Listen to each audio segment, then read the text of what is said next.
Hello, we're the couple who couldn't afford to buy a house, so we decided to build one ourselves for less than $100,000.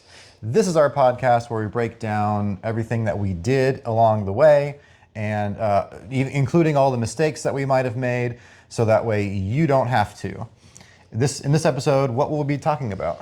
So last episode, we did a general overview of building codes, which you need to understand for the permitting process and to build your own house. And now what we're going to talk about is specifically how do you apply for the permit? What do you need to include in that packet that you bring into the permit office? And how much does the permit actually cost? So kind of leading in from last week, we ended the video with talking a lot about where do you understand what building codes that you need to build to. And we said that one of the places that you go to is your local building permitting and enforcement office.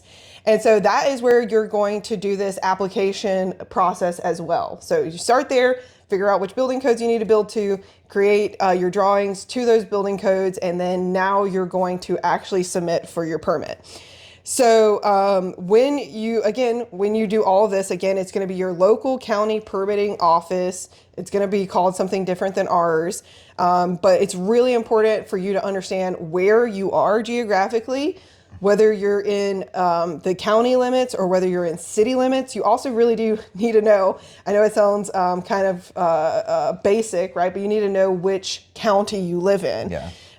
And so I think we might have mentioned in a couple videos that within your county, right, there can be different cities, but also within that county, there can be kind of a gray area between the city limits and the county limits. And you need to know whether or not you're in that zone as well. Yeah, because that'll change a little bit of the requirements for your structure. Of course, within city limits, there's going to be more requirements or things that you have to fit in. And then if you're in that zone that's kind of on the fringe of city limits, it might have its own set of rules and regulations. Then if you're outside of that and you're just out in the county, in rural areas, you will probably have the least amount of restrictions on what you can or can't do, depending on whatever HOAs or other organizations or subdivisions you might be building in.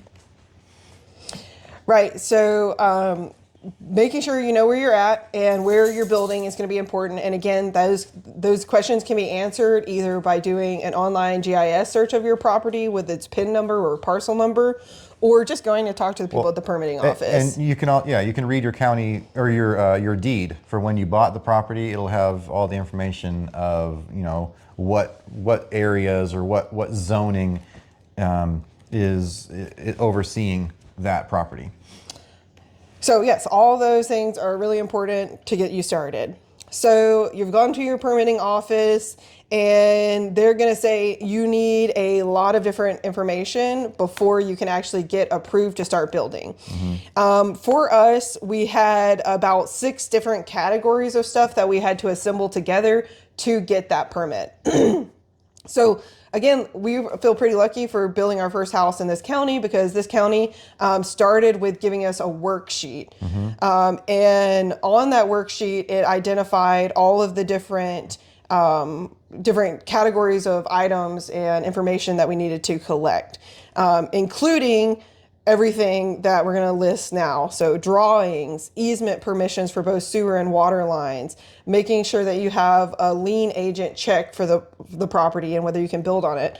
What's your fire department address, and listing any general contractors and subcontractors. And we're going to go through each of these individually. So again, we had this worksheet that had all of these different categories on it that we could just fill out and really streamline the process. Yeah, the main part of the worksheet was physical, like dimensional lumber. What are you using to build your house with? They wanted to know the construction materials. And it was broken by category of flooring, then wall construction. Actually, before that was foundation. What kind of footer and foundation are you going to have? Then what kind of flooring beams are you going to use or joists? What kind of wall studs are you using? And what spacing are they going to be? What is your roof rafters going to be? Are they rafters, or are they going to be some other kind of constructed, engineered material? And then also talked about like what is going to be the planned source of heat. You know, they want to know, are you going to heat with electrical, or are you going to use combustible fuel? Is there going to be the difference between climate controlled space, and are there any additional spaces that are not climate controlled, like garages or decks or porches, patios, that kind of thing? It wanted to know, it wanted to know the estimated cost of the project. That was a big one. Yeah.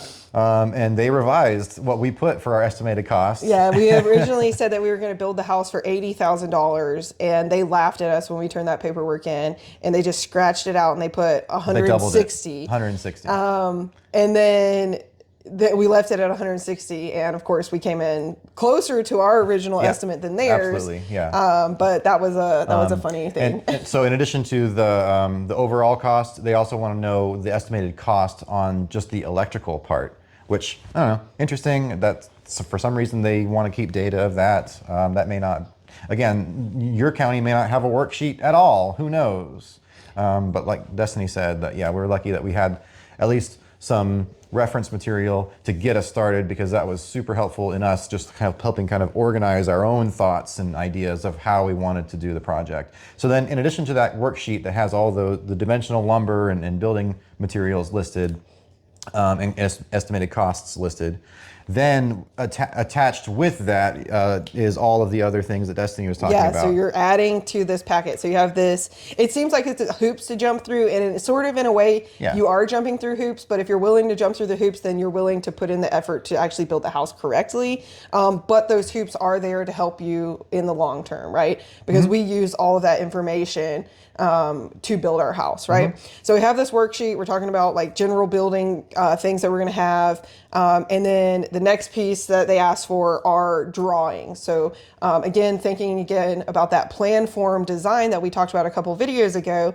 which is, you know, is your house going to be a rectangle? Is it going to be L shape? Is it going to be T shape? Like what is the shape of that space? And are there any porches and decks attached to that space? Right, and those drawings can be done professionally. You can go to an architect or whoever and hire out that. Or you can pull out some grid paper and draw it out by hand yourself like we did. Or maybe you can use like a slick computer program like CAD or something. AutoCAD, and you can like be specific about dimensions and make everything to scale. You know, dealer's choice, up to you. So we are living proof that you can do it just on grid paper.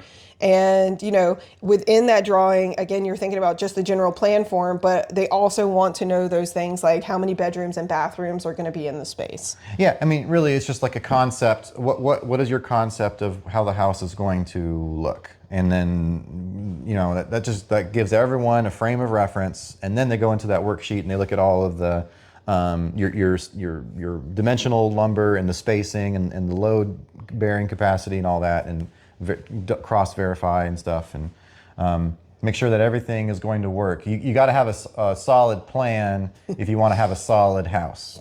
Yep, very true, very true.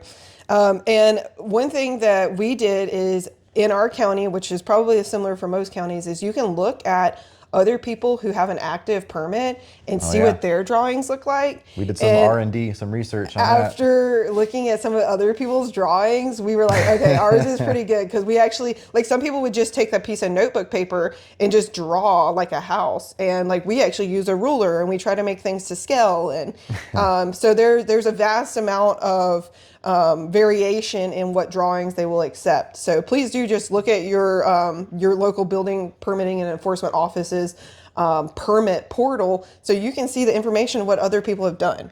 Yeah, that's something that, I mean, we could show you how we did it for our county, but it might be different from county to county. You just got to go to the county webpage and find all the navigable menus to get to the WebGIS, or there's what is it?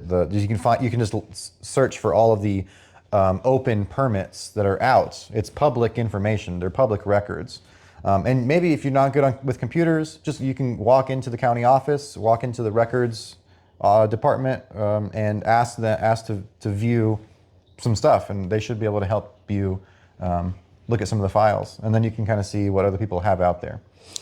So you have a worksheet, you have some drawings. The next thing that you're going to need to include in this is about sewer and water. And that's going to look differently, again, for you if you're building in a place that has public sewer and public water, whether you're going to have a septic tank on your property and a well on your property, or whether you're lucky like us and we're able to tap into community sewer and community well. So if you're going to tap into public utilities, you need to prove that those public utilities are accessible to you. So you need to be able to articulate whether you contact your local sewer or water authority and say that I can get water and sewer taps to this property. And they'll probably just write you a little piece of paper that's like, yes, you can get access to this, right? If you're building a house that has a septic tank and a well on it, you're going to have to articulate to the building codes that you are in line waiting for a well driller to come out. That is an absolute shit show. And I mean absolute shit show in every aspect of the word to get a well drilled. We were on a wait list for over a year. And finally, we convinced our neighborhood to let us tap into the community water that we have here. But waiting for a well to be drilled on your property, expect to add at least a year on to your timeline because all well drillers are really backed up. And I will add that I was talking with our building inspectors one day, and they kind of let it slip that they don't actually really care where you get your drinking water in, your water supply. They were like, that's out of our jurisdiction. We don't really care. But what they do care about what we do with that water, where it goes. Is it just dumping into a creek somewhere? They want to know that it's disposed of properly. So like we were flirting with the idea of rainwater collection because we were in this limbo between waiting to see if we can get a well dug and then also trying to convince our neighborhood to tap us in. They were concerned because their pump was older and needed more maintenance, and then yada yada yada. Once they got to know us a little bit better, they're like, okay, yeah, fine, and we actually helped out with their well pump in the end Many times. So anyway, yeah, different departments handle different things, and actually the code department doesn't handle anything to do with drinking water or septic. That's actually the Department of Health. Department of Environmental Health. Environmental Health. They have to sign off on your property that you will be responsibly disposing of your water, whether it's connecting into a sewer main line for the city, or it's connecting or installing your own private individual septic tank and drain field. Yeah. And that's something that we didn't really do either of those two things on our property. No, but we did look into it because at first we really didn't know what was going to happen.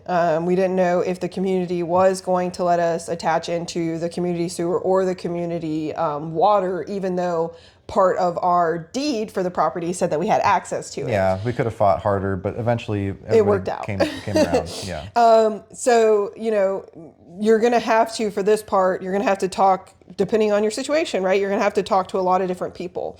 So we're going to talk a little bit about what we did. So like we said, we investigated all of these different things, but ultimately we ended up getting permission to tap into the water and into the sewer line. And for our water, it was super, super easy. We just ran our water line up our driveway to tap into the fresh water. But for our sewer, we had to run the sewer through our neighbor's yard. And so we had to get an easement from our neighbor. So what we did is we just wrote up a piece of paper that that states that we are connecting in to the sewer, and that we're going to run the sewer line by the property through our neighbor's property. The sewer one. Through our neighbor's property, and where exactly we were going to run it through their property, and a little bit about how, we would put flagging tape over it. So if anybody dug in the area at any time, they wouldn't hit it.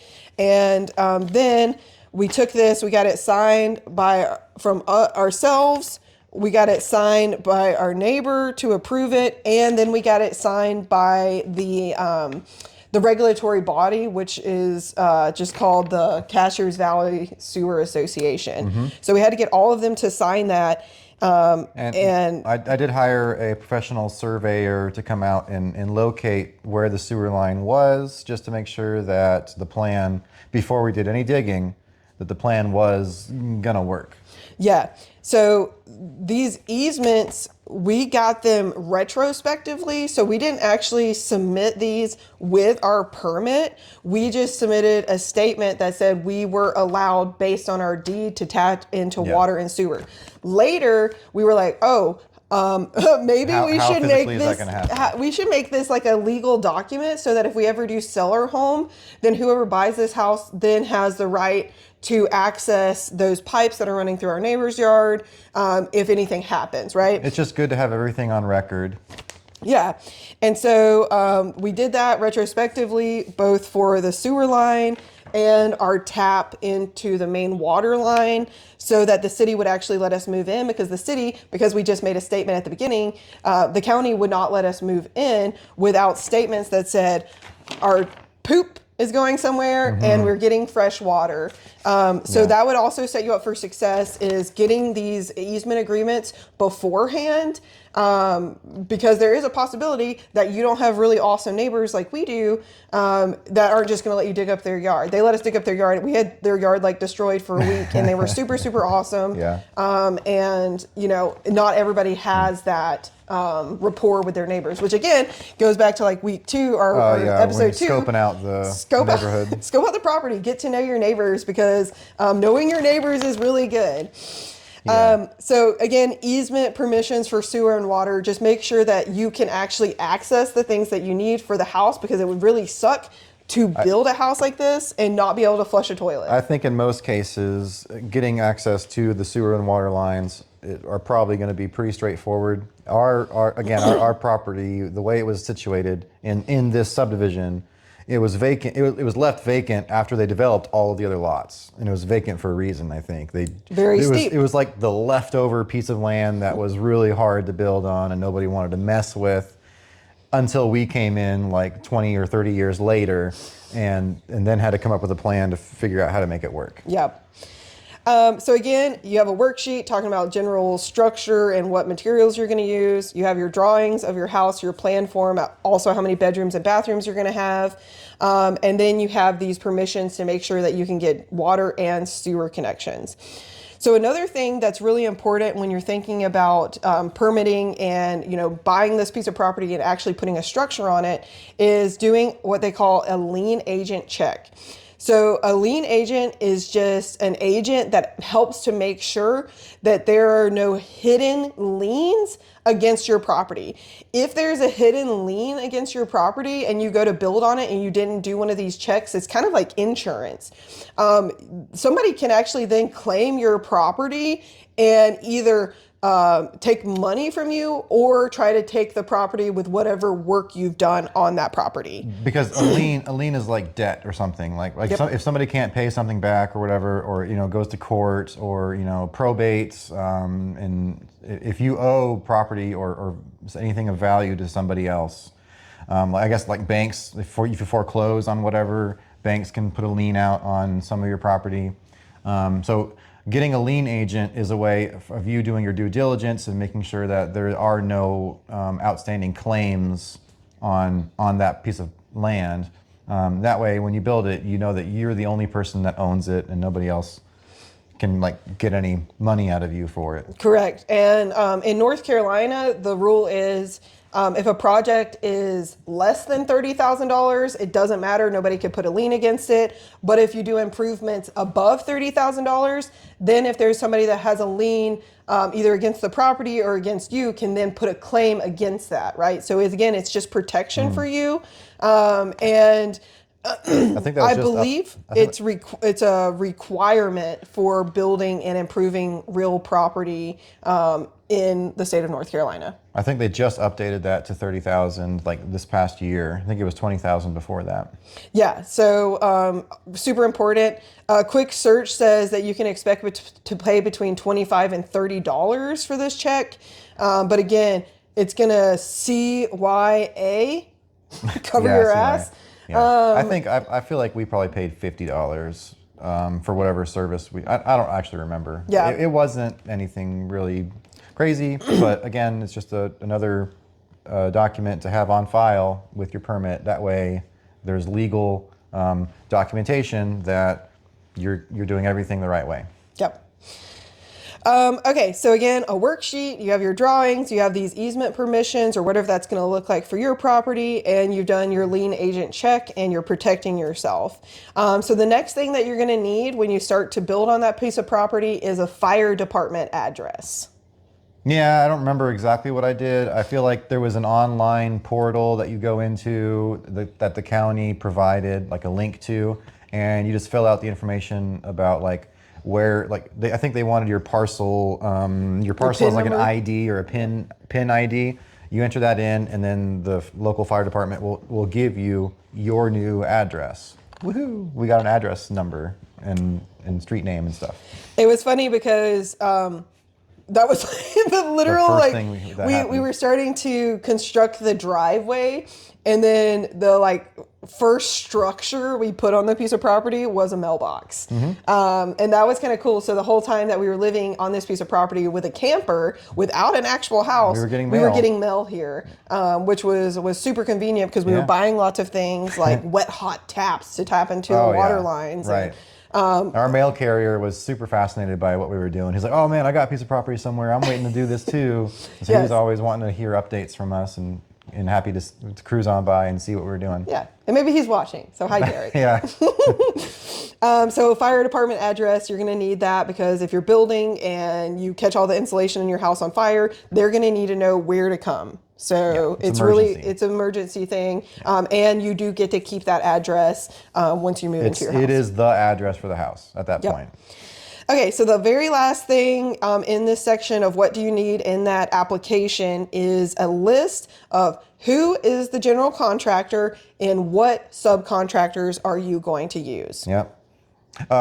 So you're watching this podcast. You're going to be the owner builder. So you are the GC. You are the general contractor, which means you oversee all of the construction of the house. And sometimes it means you're doing hands-on stuff yourself, or it could just mean that you're the one who delegates all of the different tasks to other people, or a mixture of the two.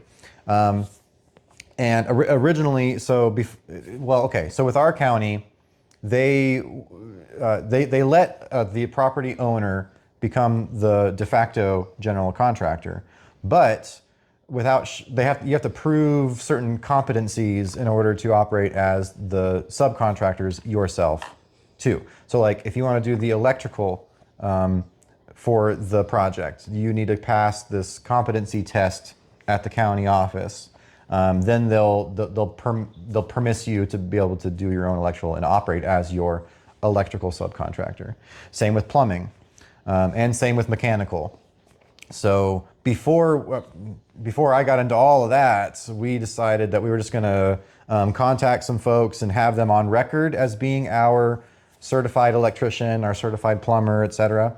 And so you call these different companies out there, and they will make an agreement with you to do the work, and they didn't really care about time scale or anything like that. I just need for the permit itself, you need to have their something ID. They have some kind of like contractor ID that they give you, and you put that down on your permit, which is just basically them saying that they're covering that component of the project.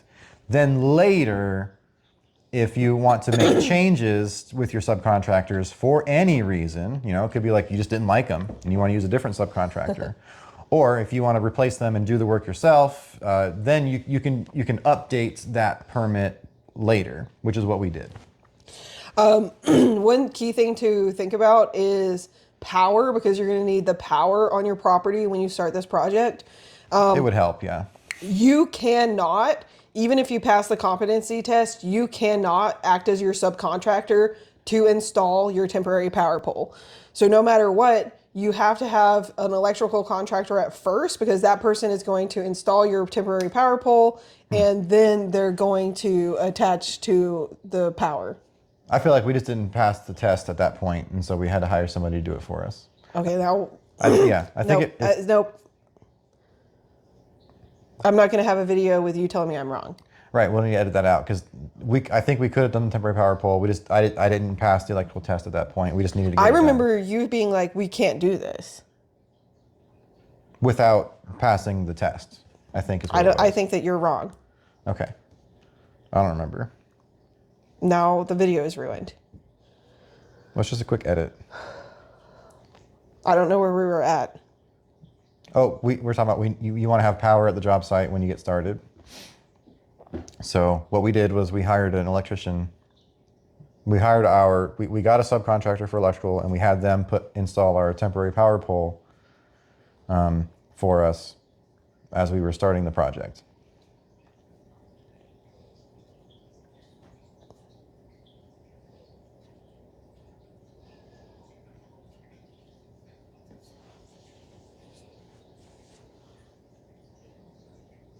I remember we could not do it because Duke would not let us do it.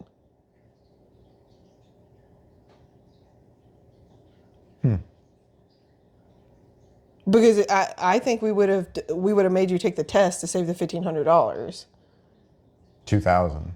Yeah, but okay, whatever. So I really don't know where the edit's going to be, so I don't know how to start back up. Okay, ready?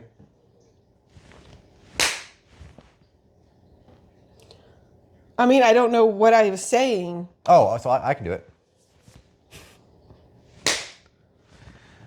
Now, what we did was when you want to get started working on the project, you're going to want to have power at the job site itself. And what you do is you apply for a temporary power pole. That might be like I can't remember if that was a separate permit itself or what, but you request to get a temporary power pole. And a part of that process is working with your electric provider, whoever that might be for you. For us, it was Duke Energy.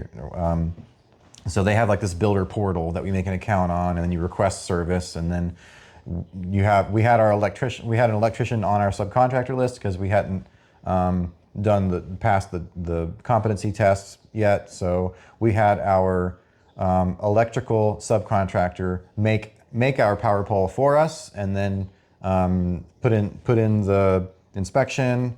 And then there was a funny thing that happened with the inspection where they actually did it wrong, and our inspector caught it and then went back and forth a couple times about why it was wrong, and I didn't really know what was going on. And then the electrician kind of got mad at me because I was conveying the information to them. And eventually I got them to just talk to each other. And they bonded their neutral twice from like the main breaker box to the sub panel. Anyway, all I had to do was remove an extra wire, and it was fine. So then you know they file in for the energy provider to then come out and actually make the connection from the transformer to your temporary power pole. That's another thing.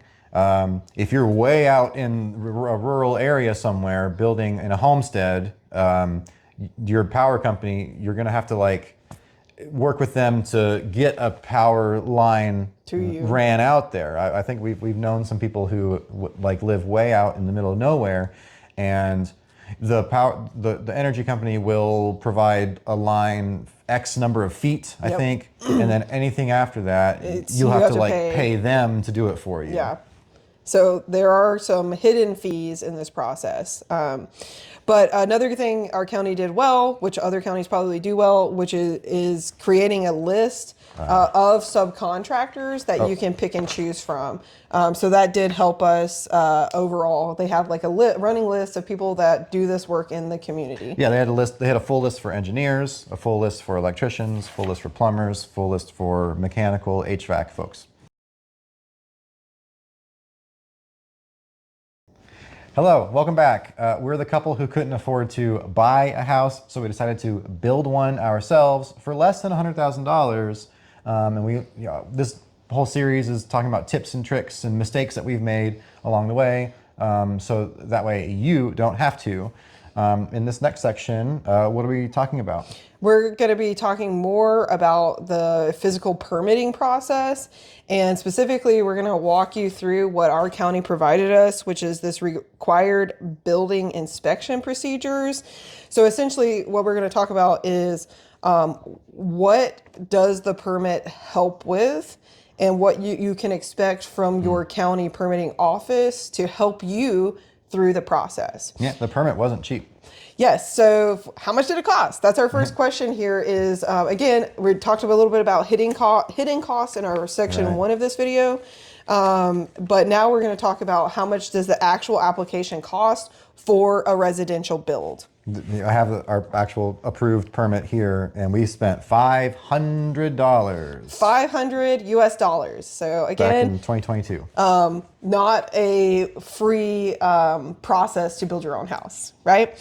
So you might think $500 is a lot of money to pay up front, but that $500 does help you with a lot of things. So we talked a little bit about how our inspector came out and looked at our temporary power pole and saved us from burning the neighborhood to the ground, right? So part 1 of our inspection is that temporary power pole, getting your temporary power established so that you can have the power needed to build your house itself, okay? So then next, what you're going to look at is starting to like get the ground ready to build the structure itself. So they want to check to see if the soil on the property where you're planning on putting your foundation for the house, how compact is it, or what kind of load level can it withstand before like sinking in. And so the inspector came out to do this test, and he just had like this really long, skinny stick, like a pole. Poking the ground. I think it was like one of those, there's like a pole you can get like for finding sewer lines or whatever. It's like one of those things. So there's like a long, skinny stick, and he just went around and poked the ground in a lot of different places. He was like, okay. And then a couple of places, the stick like went all the way down through, like completely. Almost no resistance. And he was like, well, all right, that's just that one little area. And since our footing was a continuous all the way footing, it wasn't like broken up into sections. It was one continuous piece with steel reinforcement with rebar. He was like, yeah, I think the rest of the house will support even with this one little section being a little soft. Yeah, so with that soil test, again, they're making sure that your soil is compact enough to support the structure you're going to put on top of it, where one side doesn't settle versus the other side to cause these big cracks to happen in the foundation, the basement, and ultimately the entire house, right? So they're just looking to make sure that you've done the right amount of compacting for the structure to be held. But part of that inspection in the soil test is also looking to make sure that you've installed your erosion control measures. So making sure that your site is lined with some kind of silt fence so that now that you've disturbed the soil and you're starting to build the structure, once it rains, because it's definitely going to rain before you get that soil covered, that soil doesn't wash into your local streams. Yeah, I will say we had already like excavated, and we had done all of the land like moving and prepping and stuff, and we had already had our footers dug when that inspection happened for the soil. Most definitely. So when it comes to the inspection, there's a lot of stuff that happens between your temporary power pole and your very next inspection of this footers and erosion control. For us, that included creating an entire driveway, With building retaining a wall, retaining yeah. wall down that driveway, installing our erosion control measure, our silt fence around our property. We had already laid like conduit in the driveway. We had laid the itself, too. conduit in our driveway. We had Before that, we did a lot of tree work. we had done all of our tree work. We had rented excavator to dig out the footers themselves. We had compacted the soil itself. We had done a ton of things between inspection 1 and inspection 2, right? So there's a lot, and we will go into detail about that stuff in a couple videos from now when we start talking about like, okay, now you have all your permit and everything. How do you work the land? That's just a little teaser. That's a little teaser for you. Right, so then you have your temporary power pole inspection, you have your footer and erosion control inspections, and then you're going to have your foundation inspection. And for this foundation inspection, Inspection, so you it's a got hard it. word, inspection, especially if you're going to build a livable basement like we did, they're going to be looking at underground plumbing. Yeah, they want to see whatever pipes you're putting in before they're completely covered up with gravel and concrete and everything else. So, and that was again, that was one of the biggest challenges getting started for me, too. Was like, okay, now we have to do plumbing before we do really virtually anything else. And okay, let's figure out how it works. And we had actually hired a company to help us pour and form the foundation. And so they were out helping us prep the area, and he actually helped me with making the connections for the pipes and everything for our underground plumbing in the basement. So that was really nice that they helped out with that too. But that's something that has. Yeah. So then the inspectors had to come out and check the underground plumbing before we had any concrete poured. Yeah. So here you're looking also at waterproofing that area.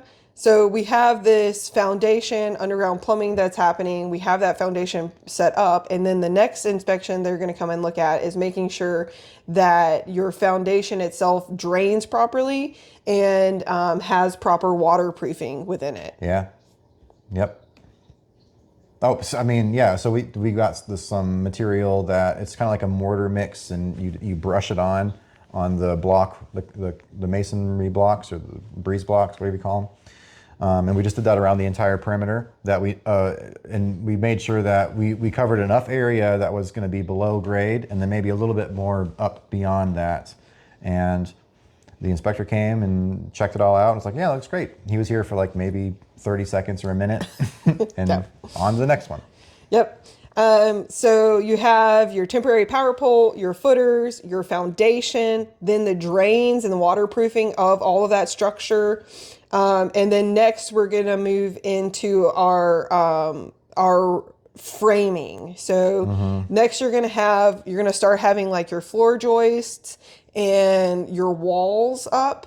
And they're going to come in and look at the structure, look at the work that you're doing to make sure that you're going the right way. Now, this is not a final framing inspection. It's just what they call a rough inspection. Before any wall, before any like drywall or anything else is installed, they want to see all the studs. They want to see the roof rafters or I-beams or whatever things you have up there. They want to be able to see the floor joists. If there's a crawl space, they're going to want to check under there. Just checking to see if your studs have like consistency and if everything looks like it should. Yeah. Also included in this rough framing is what you would call a rough plumbing, electrical, HVAC, and mechanical inspection. So they're going to be looking at all of your framing that you've done, and also then look at how have you run your pipes, how have you run your freshwater pipes and your sewer pipes, how have you spaced your electrical outlets, and looking at where you have vents, so that mechanical, where a vent goes out your wall or your roof. Yeah, and so that was all done at the same time. They didn't want to do just one full sweep, and this is the inspection gap where we had just done the waterproofing for the foundation, and then we had to do the entire frame of the house, then put in all of the plumbing and water line, and put in all of the electrical wiring. Like that was, I think, almost a year from one inspection to the other. Yeah. Very close to a year of doing all those things, and then they came through and checked off all three of those at the same time. They're just like, oh, it looks great. And I don't know, maybe in future videos we can talk about specifically about what we did with how they actually inspect the plumbing and stuff, like because there's different ways you can test whether it will hold water. All of your pipes are actually Yeah. sealed and fitted. Let us know if you want a video about like what it looks like when the inspector comes to your place that you're building. One thing I've been thinking about is too, maybe we can have a guest come in on the podcast and talk about their point of view. Like, because I mean, we kind of did get to know our inspectors a little bit, and they might be, maybe one of them might be willing to come on the podcast and talk about it. Who knows? We'll see, right? Let us know if you want to see that. Let us know. Yeah. Okay. So we said temporary power pole inspection, footing inspection, foundation inspection, footing drains and waterproofing inspection, your framing rough-in inspection, which includes all of those other inspections. And then you're going to do your insulation inspection. Yeah, so we went with a company to do our insulation. They did a spray foam style insulation, which is like super comprehensive, and it makes a really good, a nice full seal around the entire structure of the house. That was something we hired out. It wasn't super expensive. I felt like, I mean, if, a few thousand here or there. It was like $6,000. Yeah. But yeah. But I mean, we didn't have to do it. Put your money where you value it most. Yeah. I think that so important. Insulation is really going to be something that will pay off itself in the long run with efficiency. So yeah, we had a professional come out and do it. With our specific case, since we don't have an attic, our insulation. Well, I don't know if that would have mattered with the attic or not. But the spray foam that they used had to also then be painted a special paint that would make it extra fireproof. Yep. They had to do that in the ceiling, I remember. Just an extra, and that was an extra cost too, on top of what the spray foam would have cost. Yeah, so we did splurge on our insulation, but I think it's so far paid out well. It's snowy, it's really cold outside, and we're nice in here. We're nice and toasty. So yeah, spend your money wisely. So then the last inspection that's listed on our checklist is final structure inspection, but we actually had an inspection before that, and it's listed under miscellaneous inspections that can happen. And that inspection was the shower pans. Right. Not every house is going to have a shower pan. What's a shower pan? It's not a tub, but if you just have a shower, the base of that shower is complicated, and it's called a shower pan, and there's a lot of layers of things that go into place to help make sure that it is waterproof. And so there's a method of testing it, and there's materials you need to use, and there's a process sequence of events that need to happen, and the inspection part of it is in there too, to ensure that your shower is not, the water from your shower is not going to leak into your walls or into the floor below. Correct. Yeah. And we built our own shower pan. A lot of people will opt to get one of those already precast plastic shower pans. If you do that, I'm pretty sure that you would not need an inspection. You would just articulate to them during during the framing section that you're planning on using a precasted shower pan, which would then be treated more like a bathtub. Right. Our showers, for both of them, we went with tile. We wanted to have the showers be in tile, and we did the tile ourselves, and I'm sure we'll have multiple videos on that. Also not easy. Yeah, not easy at all. But because of that, because it was a full tile shower, then the shower pan itself, we had to make ourselves out of membranes and layers of gravel or what's it called, like dirt pack or something. Then the tile and mortar, and then grout, and it's a whole thing. Yeah. Yes, but the shower pan inspection happens before you start adding those layers. It's just going to be this PVC membrane material. Will it hold water? And it has to hold water for 24 hours. But yeah. So then you get to your, what I call the occupancy inspection. So the final bad boy, you're looking at your final structure. Is that thing holding up? You're looking at your final plumbing. Do your plumbing lines flush? Are they working properly? You're looking at your final electrical. Is your house not burning to the ground? You're looking at your final HVAC if you go with a traditional HVAC system. You're looking at system, your final mechanical inspection, right? Are all of the holes that you put in your walls and ceilings working properly? Yeah, that's it.